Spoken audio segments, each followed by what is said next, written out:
ट्रेनमध्ये ticket checking दरम्यान देवदूत बनून टीटीईने एका प्रवाशाचा जीव वाचवला आहे।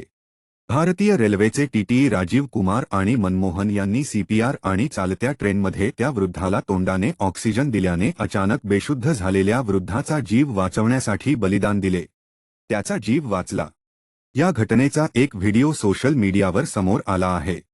अमृतसरहून हाजीपूरला जाणाऱ्या आम्रपाली एक्सप्रेसच्या ट्रेन क्रमांक 15708 जनरल डब्यात एक वृद्ध जोडपे प्रवास करत होते। अचानक 70 वर्षांच्या वृद्धाची तब्येत बिघडली आणि ते बेशुद्ध झाले। त्यानंतर त्याची पत्नी आरडाओरडा करत मदतीची याचना करू लागली। महिलेला पाहताच टीटीई राजीव कुमार आणि मनमोहन कुमार घटनास्थळी पोहोचले। वृद्धाची अवस्था पाहून वेळ न घालवता त्यांनी सीपीआर आणि तोंडाने ऑक्सिजन देण्यास सुरुवात केली।